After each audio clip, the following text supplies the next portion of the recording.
Bhagavad Gita, 9th chapter, 3rd verse. Ashraddha dhanaha purusha dharmasyasya parantapa aprapya mam nivartante mrityu samsara vartmani. Parantapa, one who burns paran, enemies, the person who burns enemies. Asya, of this dharmasya, of this dharma. Ashraddha dana, without having shraddha. Purushaha, people, persons. Mam, me. Aprapya, without attaining. Mrityu, death. Sansara, rebirth. Vartmani, in the path. That means in the path which has rebirth, which has death. The path of death and rebirth, nivartante, return. So, in the previous verse, Sri Krishna says that I am going to teach you a wisdom which is the wisdom of all wisdom. It's a kingly science which is very profound. It's kingly secret, great secret. Meaning, it's very difficult to understand deep truth, and don't think that it is going to be something difficult. It is very easy, it is directly perceptible, and it is easy to perform. Having said that, in this verse he says that what about people who cannot perform it, or what about people who do not believe in what I am saying? Shraddha is a word which is very difficult to translate in English, as Swami Vivekananda said. But Shraddha means belief in one's teacher, spiritual teacher, Guru, belief in the scriptures, and belief in oneself. One could say that it is also sincerity of purpose, Shraddha. So, Ashraddha, Shraddha dhana means one who has Shraddha. Ashraddha dhana means one who does not have Shraddha. Ashraddha dhanaha means those who don't have Shraddha. So, Ashraddha dhanaha purushaha. That means people who don't have Shraddha, who lack Shraddha. Where do they don't have Shraddha? In this dharma.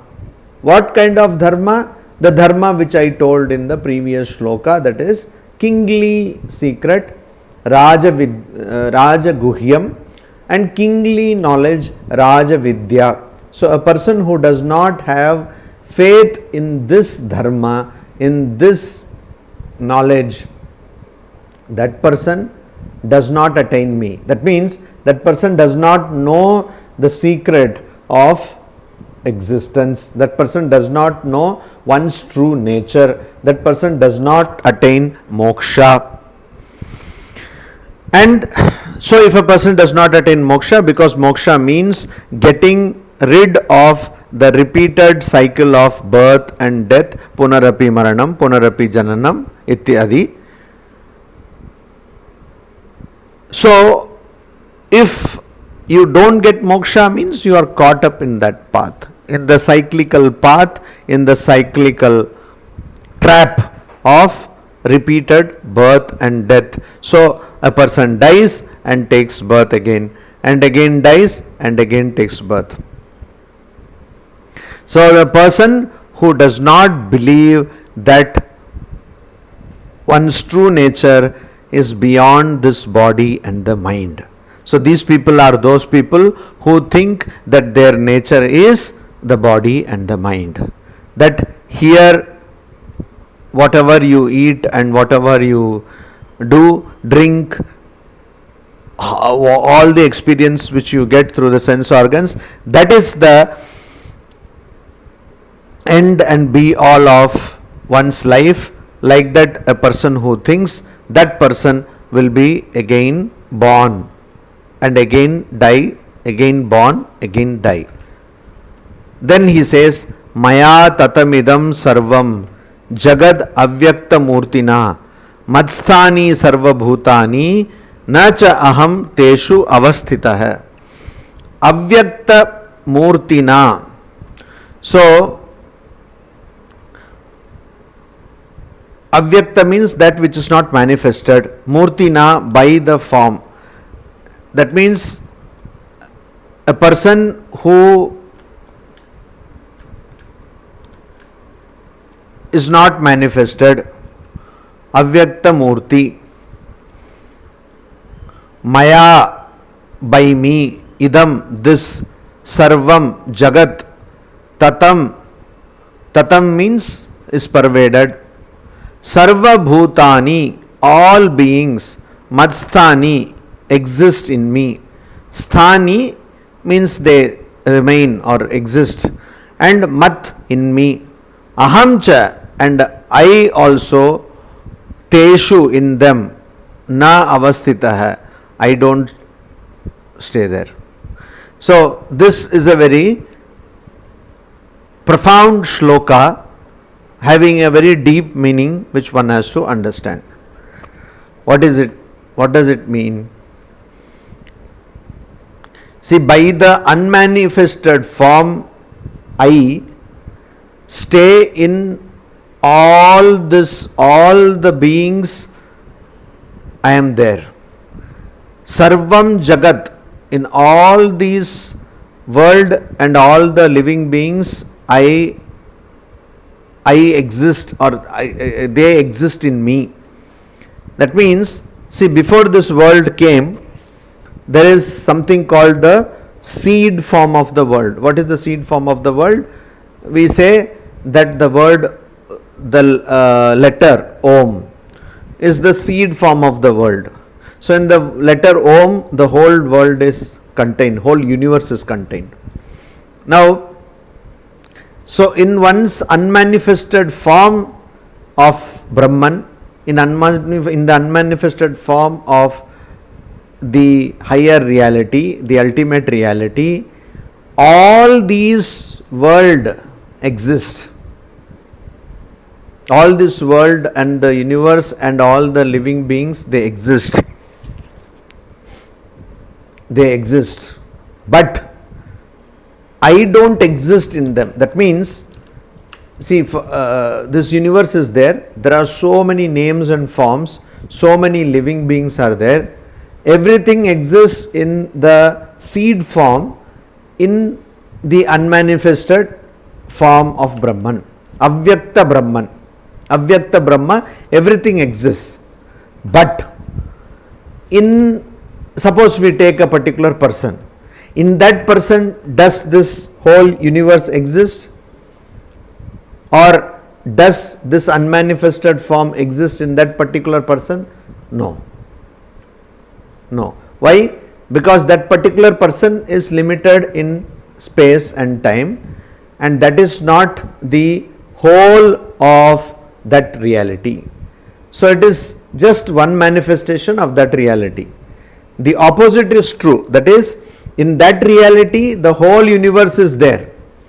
But in the entire universe, that reality is not there, because that reality is infinite. It cannot be limited in space, time and causation.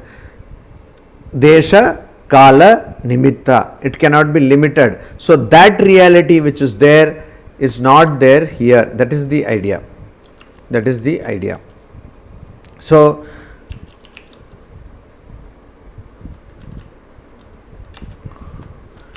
this we have to understand.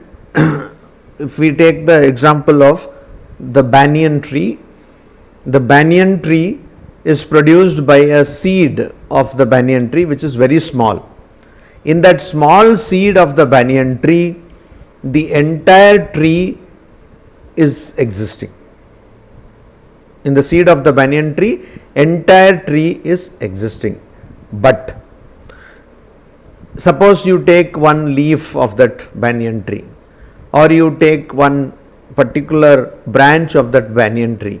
In that, does the entire tree exist? No, because that's only one part. That is what is being told here. In the entire universe, the entire universe exists in God. God or Brahman, however you call it, exists in God. But in the entire universe, God does not exist. That means the entire universe cannot have the complete version of God. That is the idea. So, this we have to understand.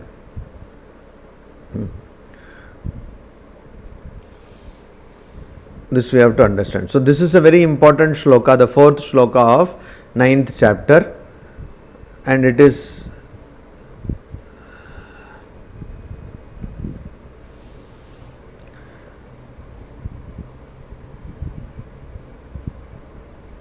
and also this is, as I have been telling you in the past, there is a continuity from one shloka to another shloka in the Bhagavad Gita. So, this is in continuation to what Sri Krishna has told in the previous shloka. What did he say? He said that people who don't have faith in this dharma, what is the dharma? That we are not body and mind. That is the dharma. They will not attain moksha, they will not attain the knowledge of God, and they will keep on taking birth, etc.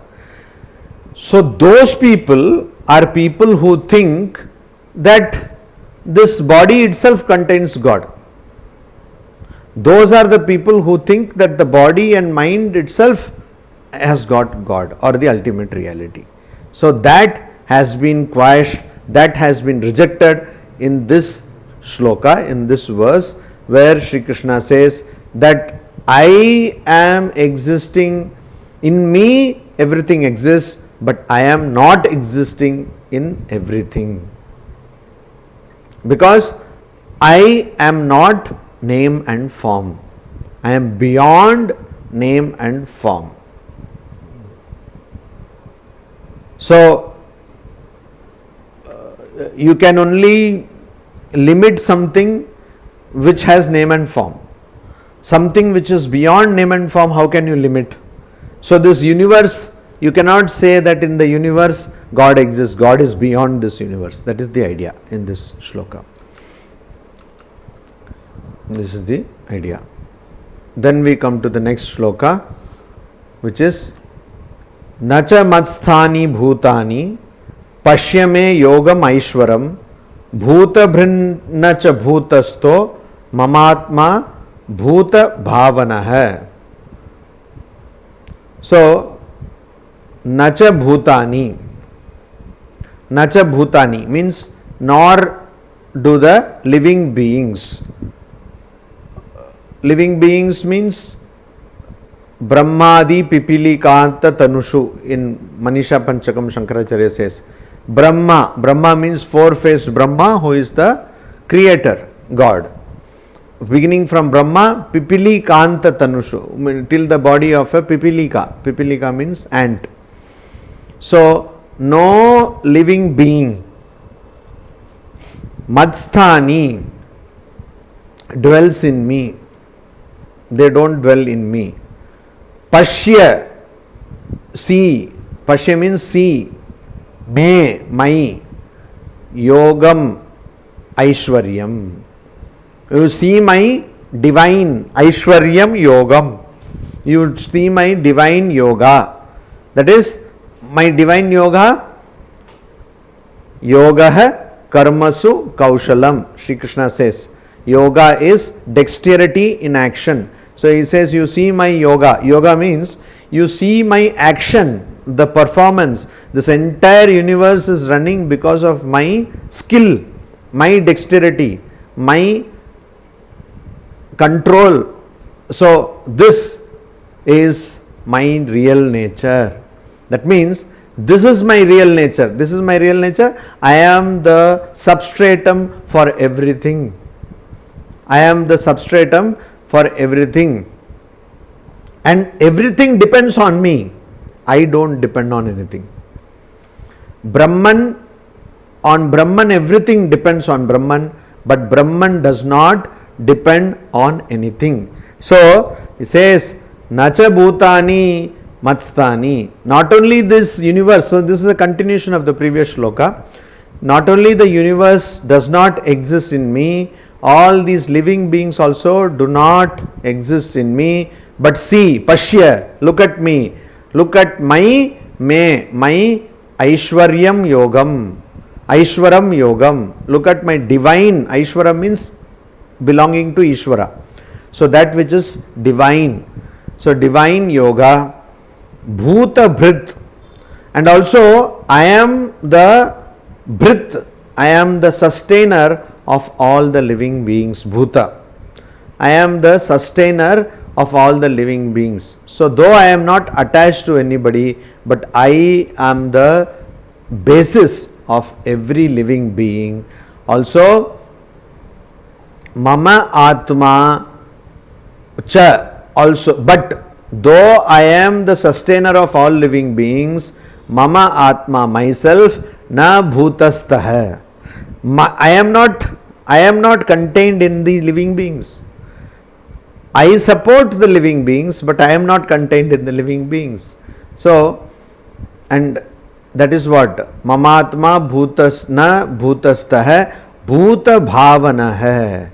And I am the person who creates or who is the cause of the very existence of all the living beings. Bhavana hai means creator.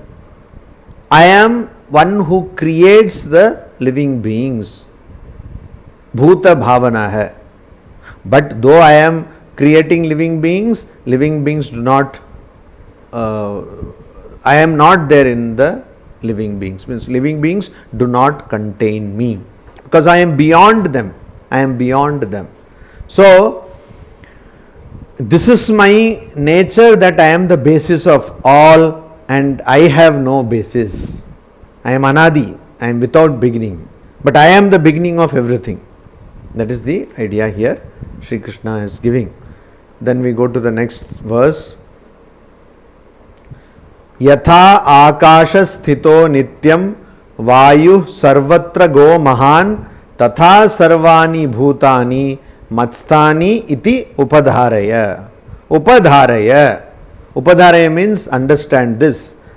When one tries to explain something very profound, something which greatly has a great meaning, and the person is unable to understand, because it is very difficult to understand for that person to whom the teacher is explaining, then they say, okay, you are not understanding, now listen, carefully listen. So that is what is done by the word upadharaya. Understand this, carefully listen. Iti yatha, iti, thus, like this, yatha, just as in the world, mahan, mahan means big in dimension, in size. Big in size means in volume, big in volume. Vayuhu. So Vayu. So now you see Upadharaya. Listen, I am trying to explain to you this thing which I have told in the previous two verses. What is that? Mahan Vayuhu. Mahan means Vayu, air which is available, wind which we see in the world. It has got so much volume. We don't know how much volume. So Mahan Vayuhu Sarvatragaha. Sarvatragaha means it is gaha means going, sarvatra it goes everywhere. Wind goes everywhere means it is pervading everywhere. Nityam is everywhere and it is nityam, it is staying. It is staying means what? Srishti Sthiti Pralaya, it is there. Even Vayu is not anitya. Vayu is also not Nitya, means it is not without destruction, indestructible. It is there, but it is there in all three levels of creation, three stages of creation: Srishti, creation; Sthiti, maintenance or sustenance; and Laya, dissolution. So it remains. Akasha sthitah, it remains in space. Akasha means space, sthitah remains.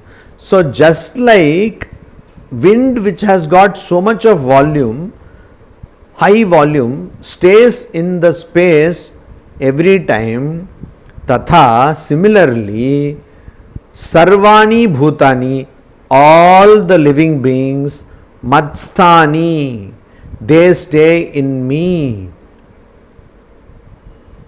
So Vayu stays in space,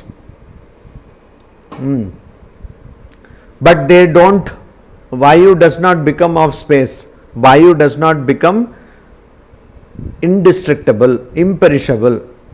Similarly, though the living beings stay in me, they don't become imperishable. They stay in me, that doesn't become that they become Nitya. They don't become imperishable. So this is what Sri Krishna says in the 6th verse of the 9th chapter of the Gita.